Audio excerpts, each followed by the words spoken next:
Assalamualaikum warahmatullahi wabarakatuh. Perkenalkan, kami dari kelompok Sri Baduga yang beranggotakan saya Bangkit, Saya Najwan Rizky. saya Krisna Dewangga, Saya Muhammad Syahrul. Saya Raffi Sabaki Agung Daviana.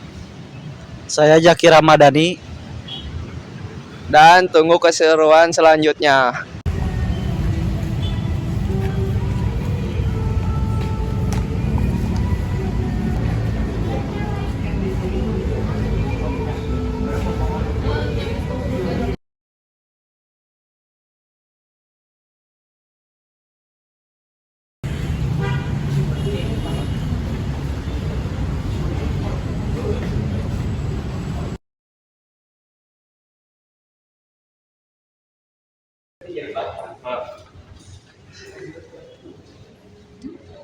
Jadi di sini ada prasasti batu tulis. Prasasti batu tulis dibuat pada tahun 1533 oleh Raja Surawisesa untuk menghormati dan mengenang mendiang ayahnya.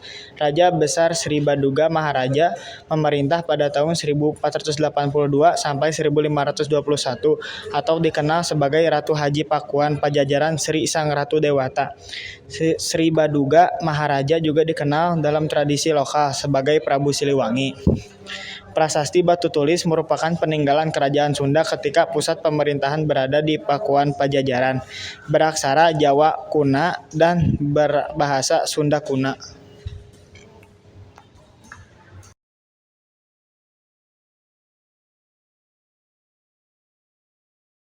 Di sini ada nama batu prasasti Padrao. Batu peringatan setinggi 165 cm ini menandai perjanjian kerajaan Sunda Portugis pada tahun 1522 yang dibuat oleh utusan dagang Portugis dari Malaka yang dipimpin Henrique Leme dan membawa barang-barang untuk Raja Samiam. Padrao ini didirikan di atas tanah yang ditunjukkan sebagai tempat untuk membangun kantor dagang bagi orang Portugis. Pada bagian atas batu tersebut tampak armillary sphere atau rangka bola langit dengan khatulistiwa dan 5 garis lintang.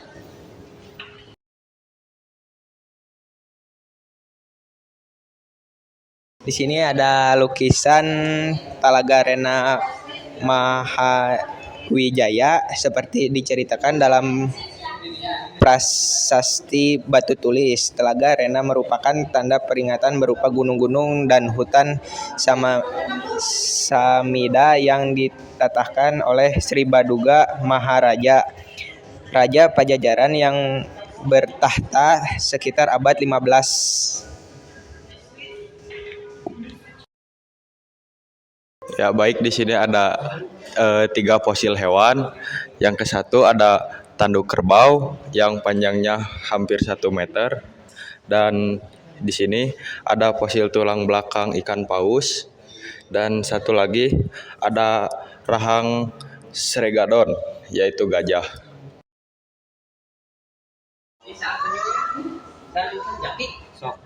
Di sini saya akan menjelaskan satwa langka. Satwa langka yang masih bertahan hidup sampai saat ini jumlahnya sangat sedikit sekali dan hidup dalam wilayah yang sempit atau lingkungan yang bukan habitatnya sehingga satwa ini mudah lenyap dengan cepat.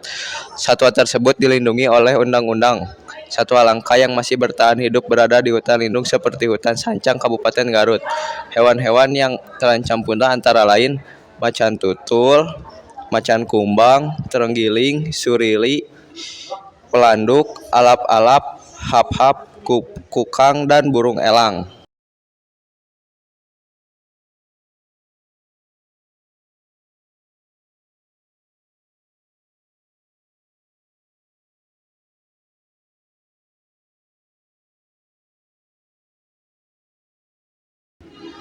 Nah, di sini ada 2 jenis fosil. Yang pertama ada fosil penyu. Penyu termasuk dalam kerabat kura-kura yang hidup di 2 alam, yaitu darat dan air. Penyu ini termasuk penyu yang hidup di air tawar atau kolam. Penyu semacam ini banyak ditemukan di daerah laut tropik. Yang kedua ada offset buaya. Buaya termasuk kelompok binatang melata yang hidup di air tawar maupun laut.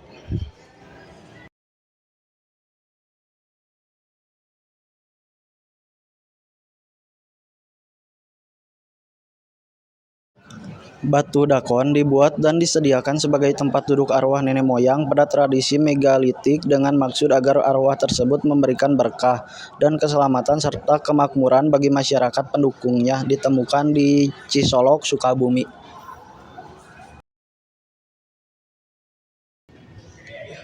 Di sini ada batu Yoni melambangkan Dewa Parwati, simbol kesuburan. Bila lingga dan Yoni dipersatukan merupakan simbol kekuatan. Lingga and Yoni digunakan sebagai salah satu perlengkapan upacara dalam agama Hindu.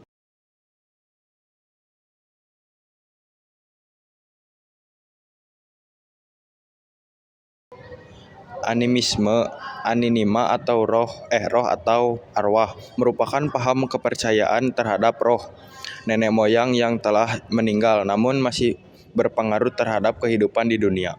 Masyarakat Jawa Barat pada masa Batu Besar dan perundungan bagian logam percaya bahwa roh arwah nenek moyang yang bersemayam di tempat-tempat tertentu bila diminta dapat memberikan pertolongan dan kesejahteraan.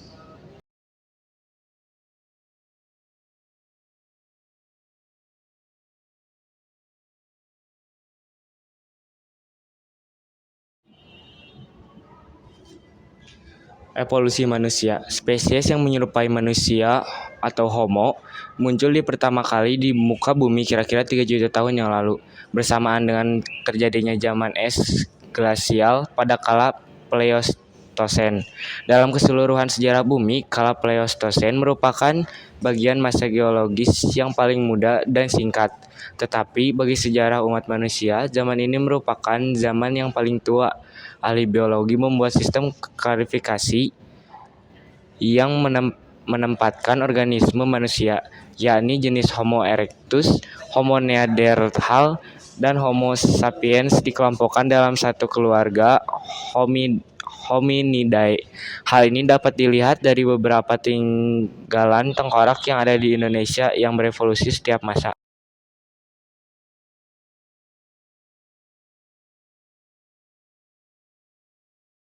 Jadi ini adalah penemuan fosil manusia pawon di dalam goa.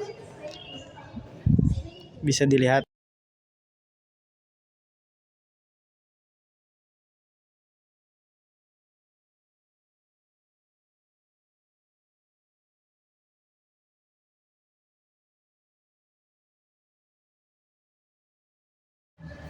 Di sini ada 3 batu, yaitu yang ke satu batu menhir, kedua batu altar, yang ketiga arca nenek moyang.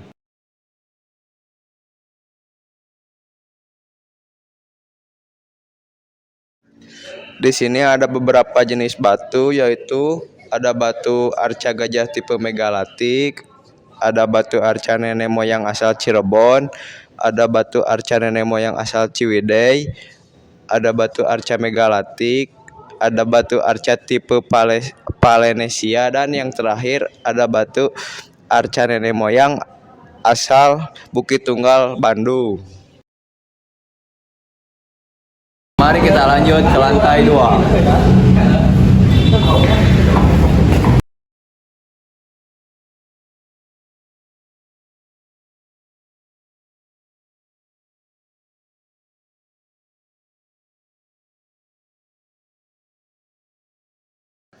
Di sini ada balai. Balai diletakkan di ruang depan rumah bangsawan di daerah Cirebon. Awalnya berfungsi sebagai tempat menerima tamu, setelah Islam berkembang digunakan untuk membaca Al-Quran atau mempelajari agama Islam dengan perlengkapan Al-Quran.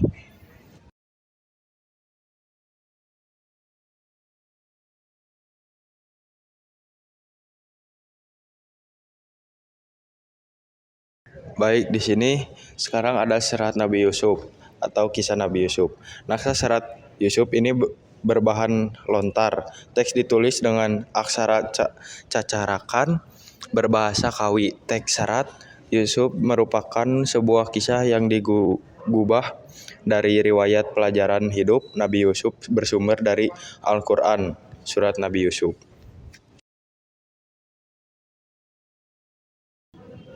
Jadi di sini ada beberapa suhunan. Suhunan yang pertama suhunan Badakhai, yang kedua suhunan Parahu Kumerub, yang ketiga suhunan Limasan.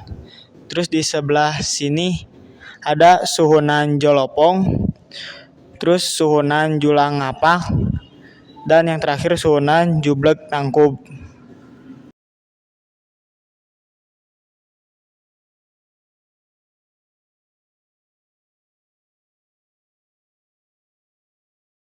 Di sini ada ruang kelas pada zaman dahulu. Pendirian sekolah oleh pemerintah kolonial Belanda merupakan salah satu relasi dari politik etis atau balas budi dalam memajukan dan mencerdaskan Bumi Putra. Sebagai langkah awal pada tahun 1875 di Bandung didirikan sekolah untuk tenaga pengajar. Berdasarkan kebutuhan ada dua jenis sekolah.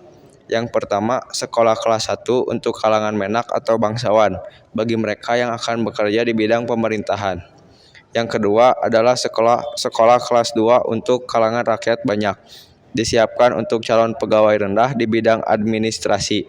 Sistem pembelajaran di Sekolah Bumi Putra menggunakan metode pendidikan barat.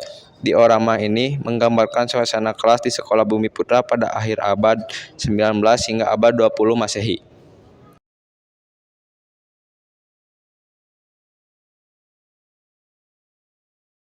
Di sini ada tempat tidur atau ranjang. Tempat tidur ini berasal dari keraton sesepuh Cirebon yang diwariskan kepada keluarga Sukawati di Sragen, Jawa Tengah. Dan sekarang dititipkan ke Museum Negeri Sri Baduga.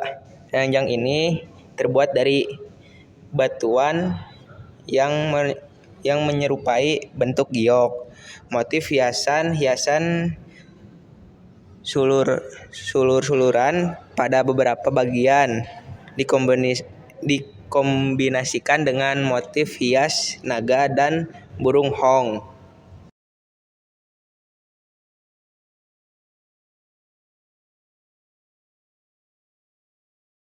Tata ruang rumah bangsawan. Penataan ruangan dan perlengkapan rumah dapat menunjukkan status sosial pemiliknya. Rumah masyarakat kalangan bangsawan pada abad 19 sampai 20 umumnya berbanding gebyong, yaitu dinding kayu berukir. Di setiap ruangan ditata dengan perlengkapan rumah tangga yang sesuai dengan penggunaannya. Gebyong, kursi goyang, meja marmer, lemari kaca, lampu gantung, tempat penyimpanan tongkat, cup stop, tempat tidur, lemari pakaian, gotekan, meja rias, dan meja makan.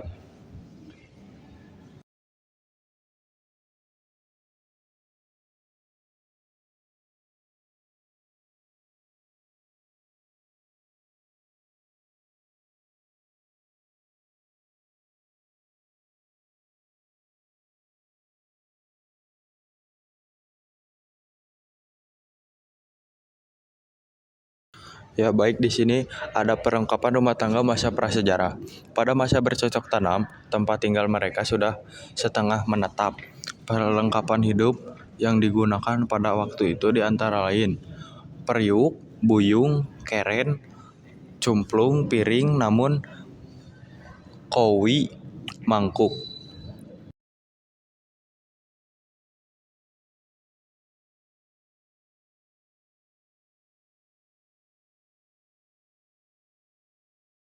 Di sini ada alat mata pencaharian berladang dan bersawah. Manusia dalam mempertahankan hidupnya atau survive harus memenuhi kebutuhan primer yaitu makan. Upaya-upaya untuk memenuhi kebutuhan itu dilakukan dengan berbagai cara yang dapat diinterpretasikan dan dari beberapa tinggalan mereka. Manusia melakukan berbagai cara untuk memperoleh makanan atau biasa disebut sistem mata pencahariannya. Awalnya mata pencaharian yang dilakukan oleh manusia sangat sederhana, sesuai dengan kemampuan serta pola pikir masyarakat saat itu, yaitu berburu dan meramu makanan yang dikenal dengan kebutuhan hunting atau gathering. Ketika manusia mengenal hidup menetap, maka manusia mengenal mata pencaharian bercocok tanam dengan menggunakan peralatan seperti kapak, beliung, dan belicung. Di sini ada upacara Mapan Sri. Upacara Mapan Sri merupakan upacara musiman yang berkaitan dengan kegiatan bertani. sebagai penghormatan terhadap Niko Haji Sang Hyang Sri atau Dewa Padi yang memiliki sumber kekuatan hidup kepada manusia. Hingga kini upacara tersebut masih dilaksanakan di lingkungan kampung adat di beberapa daerah seperti Rancakalo, Sumedang. Biasanya upacara ini diiringi dengan kesenian rempong dan angklung bugal. Di sini ada 3 mahkota Ibu Padi. Mahkota dan gelang ini merupakan perhiasan yang dikenakan oleh Ibu Padi Dewi Sri pada upacara Mepang Sri di Cikalong, Tasikmalaya.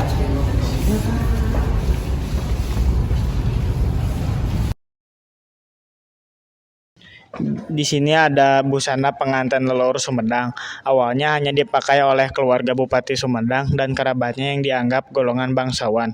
Model busana ini menurut Prabu Niskala Wastu Kancana ketika dinobatkan menjadi Raja Sunda ketika pusat pemerintahan berada di Galuh.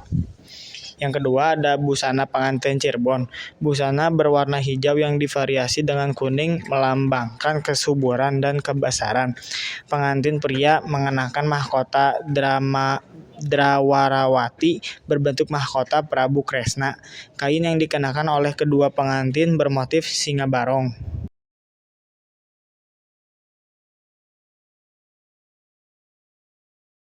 Di sini ada angklung buhun. Angklung buhun merupakan kesenian angklung khas Kabupaten Lebak. Kesenian ini memiliki karakter kesenian yang sederhana, baik dalam lirik atau lagunya. Calung bungbung.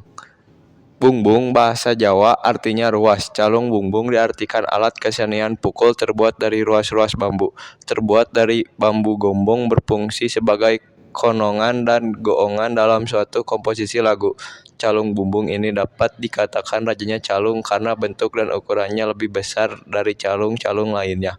Masing-masing rumpun digantung pada ancak dengan posisi berjejer dengan menggunakan tali yang terbuat dari plastik.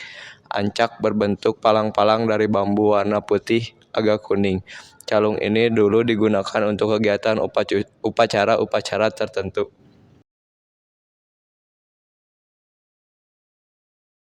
Di sini ada pandai besi. Teknologi pengolahan benda logam besi atau pandai besi masih dilakukan masyarakat pedesaan di daerah Serang, Sukabumi, Kabupaten Bandung, Garut, Sumedang, dan Kuningan.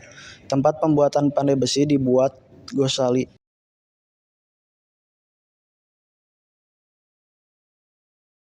Anyaman. Kerajinan anyaman di daerah-daerah Jawa Barat seperti Ciamis, Garut, Majalengka, dan Raja Polah, Tasikmalaya merupakan kerajinan sebagai mata pencaharian masyarakat. Kegiatan ini merupakan peninggalan nenek moyang yang masih dilakukan sampai sekarang.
Sepatu kudu ieu.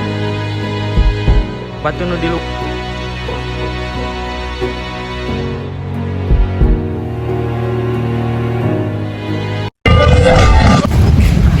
Sekian presentasi dari kami. Wassalamualaikum warahmatullahi